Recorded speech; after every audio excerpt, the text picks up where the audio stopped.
तो ये हिंदी साहित्य का इतिहास, ये मैंने व्हाट्सएप ग्रुप पे आपको आपके लिए डाला है, पेपर 4 सेमेस्टर 5, ठीक है?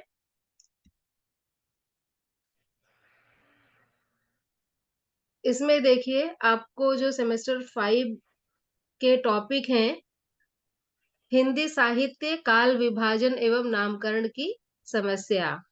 मैं इसको थोड़ा बड़ा कर रही हूँ।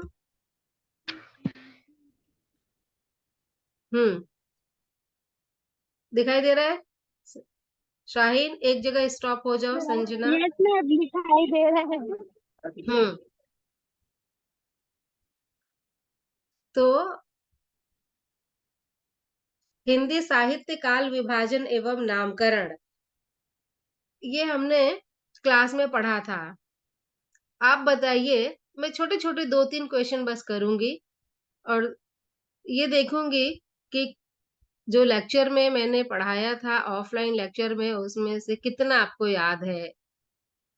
हिंदी साहित्य के काल विभाजन का प्रयास सबसे पहले किसने किया?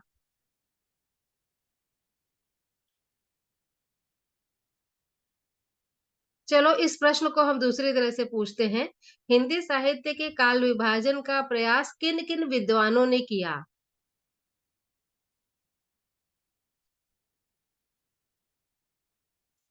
तुम आंसर तो दो, गलत सही ये मत सोचो, गलत होगा कि सही। हिंदी साहित्य के काल विभाजन का प्रयास हिंदी साहित्य के काल विभाजन और नामकरण का प्रयास किन-किन विद्वानों ने किया? 1-2 कोई भी नाम आपको याद है?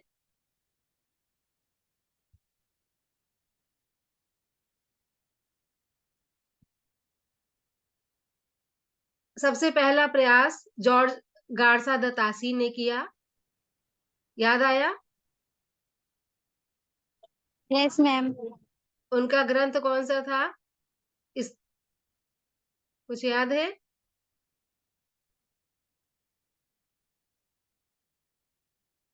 अच्छा, गारसा दतासी किस देश के रहने वाले थे? हुँ, फ्रांस के। जापान। हाँ फ्रांस, सॉरी। हाँ, उनका ग्रंथ था इस्तवार द ला लिटरेचर एंदोई हिंदुस्तानी, ठीक है? और फिर इसके बाद जॉर्ज ग्रियर्सन ने हिंदी साहित्य के काल विभाजन और नामकरण किया, लेकिन उनका जो काल विभाजन था वो सटीक नहीं था, बिखरा हुआ था। इसके बाद डॉक्टर नगेंद्र ने किया काल विभाजन और नामकरण का प्रयास, मिश्र बंधुओं ने किया, आचार्य रामचंद्र शुक्ल ने किया। सबसे ज़्यादा प्रामाणिक किसका काल विभाजन लोगों ने माना है, विद्वानों ने माना है? आचार्य रामचंद्र शुक्ल। आचार्य रामचंद्र शुक्ल का। और मिश्र बंधुओं ने भी किया। आपने मिश्र बंधु का नाम सुना है ना? ये 3 भाई थे। कौन-कौन थे? नाम बताइए। गणेश बिहारी, सुखदेव बिहारी और नहीं याद है, भूल गए। हुँ? अच्छा, आदिकाल हमने हिंदी साहित्य के काल विभाजन में सबसे पहला काल आता है आदिकाल। आदिकाल का समय क्या है? विद्वानों ने अलग-अलग माना है, लेकिन आचार्य रामचंद्र शुक्ल के वर्गीकरण के अनुसार, नामकरण और काल विभाजन के अनुसार आदिकाल का समय सीमा क्या है? 1050 से 1375, फिर ठीक है? फिर आदिकाल के बाद कौन-सा काल आता है?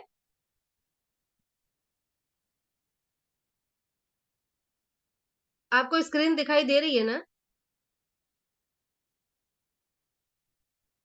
हाँ ये क्या लिखा है? भक्ति काल। भक्ति का उद्धव। हाँ, ओ, भक्ति काल है। आदिकाल के बाद भक्ति काल आता है। भक्ति काल की समय सीमा क्या है? 1375 से लेके 1500। 1375 से 1700। हम्म। और फिर इसके बाद आता है रीति काल, जिसका काल आता है। हाँ, जिसका समय क्या है?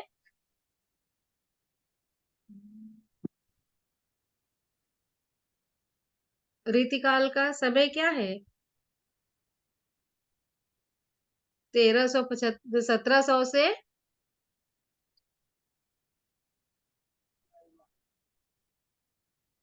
1700 से 1900। 19, हाँ। तुम लोग बोल नहीं रहे हो या तो हमारी आवाज नहीं आ रही है यहाँ पर? इसके बाद देखो यहाँ पर कुछ वस्तुनिष्ठ 19, प्रश्न 19 है। मैम, 19।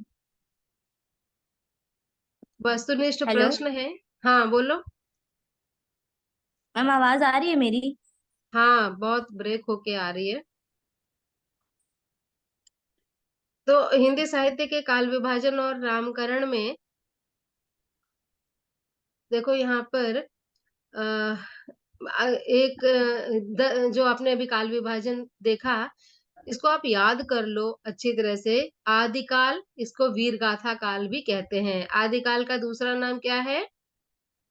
वीर गाथा काल। प्रश्न पूछा जाता है, प्रश्न पूछा जाएगा एग्जाम में, आदिकाल की पृष्ठभूमि का उल्लेख कीजिए, अथवा वीर गाथा काल की राजनीतिक परिस्थिति का वर्णन कीजिए, या वीर गाथा काल की पृष्ठभूमि का उल्लेख कीजिए। क्वेश्चन दो तरीके से पूछा जाएगा, लेकिन आंसर एक ही होगा। आप कंफ्यूज मत होना कि आदिकाल पूछा गया है या वीर गाथा काल पूछा गया है तो ये कौन सा काल है। नहीं, आदिकाल को ही वीर गाथा काल भी कहते हैं।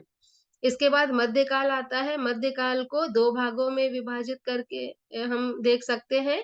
पूर्व मध्यकाल, जिसको कि भक्ति काल कहा गया, और उत्तर मध्यकाल, जिसको कि रीतिकाल कहा गया। उसके बाद आधुनिक काल आया। आधुनिक काल को गद्य काल कहते हैं। क्यों गद्य काल कहते हैं? क्योंकि इसके पहले गद्य नहीं लिखा जाता था, पद्य ही लिखा जाता था। ब्रज और अवधि में रचनाएं होती थी। 19वीं शताब्दी में 1875 के बाद भारतेंदु हरिश्चंद्र के समय से गद्य लिखना आरंभ हुआ। लेखकों ने गद्य लिखना आरंभ किया, जिसमें कहानी, उपन्यास, थोड़े निबंध भी लिखी का की शुरुआत हुई। और 19वीं शताब्दी तक आते आते पंडित महावीर प्रसाद द्विवेदी ने गद्य की तरफ ज्यादा ध्यान दिया। और कविता के क्षेत्र में तो पहले से ही प्रगति हो रही थी, लेकिन गद्य के क्षेत्र में 19वीं शताब्दी तक आते आते अनेक ऐसे लेखक आए जिन्होंने उपन्यास, कहानी, निबंध आदि लिखना आरंभ किया। पंडित महावीर प्रसाद द्विवेदी ने 1903 में सरस्वती पत्रिका निकाली, जिसमें कि उस समय के प्रसिद्ध उपन्यासकार, कहानीकार अपनी कहानियां, अपने उपन्यास सरस्वती पत्रिका में प्रकाशित करवा रहे थे। अब इधर हम देखेंगे अन्य दूसरा काल विभाजन, आदिकाल। इसको बाबू श्याम सुंदर दास का ये विभाजन है, काल विभाजन है। उन्होंने आदिकाल को वीर गाथा काल कहा है। और इसका जो काल है वो 1000 से 1400 तक माना है। पूर्व मध्य युग, जो जिसको कि भक्ति युग कहा गया, ये 1400 से 1700 तक माना गया। उत्तर मध्य युग रीति ग्रंथों का युग है, जो जिसमें जो 1700 से 1900 तक माना गया। और आधुनिक युग सभी विद्वानों ने एक मत से 19वीं शताब्दी से आधुनिक का प्रारंभ माना है। डॉक्टर नगेंद्र का देखिए आप, आदिकाल इन्होंने 7वीं सदी के मध्य से, अनेक विद्वानों ने तो 10वीं शताब्दी माना है आदिकाल का आरंभ, लेकिन डॉक्टर नगेंद्र ने 7वीं शती के मध्य से 14वीं शती के मध्य तक आदिकाल माना है। भक्ति काल 14वीं शती के मध्य से 17वीं शती के मध्य तक। 14वीं शताब्दी में कबीरदास हुए, 15वीं शताब्दी में सूरदास, तुलसीदास, फिर सूफी प्रेमाख्यान काव्य धारा के कवि पद्मावत हुए। पद्मावत लिखी मोहम्मद जायसी ने। तो ये पूरा का पूरा युग भक्ति युग का था। फिर रीति काल, जिसको कि श्रृंगार काल कहा जाता है, पंडित विश्वनाथ प्रसाद मिश्र ने श्रृंगार काल कहा, और इसका काल विभाजन करते हुए डॉक्टर नगेंद्र ने इसका काल 17वीं शताब्दी से 19वीं शताब्दी तक माना, और फिर चौथा युग आधुनिक काल का माना जाता है। तो ये हो गया हिंदी साहित्य का काल विभाजन, और उसी प्रकार से उसका नामकरण भी किया गया। तो हिंदी साहित्य का काल विभाजन और नामकरण क्लियर हो गया आपको? हेलो? हाँ मैम। ठीक है।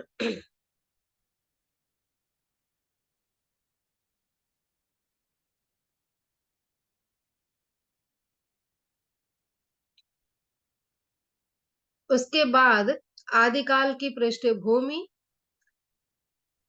आपको पढ़नी है।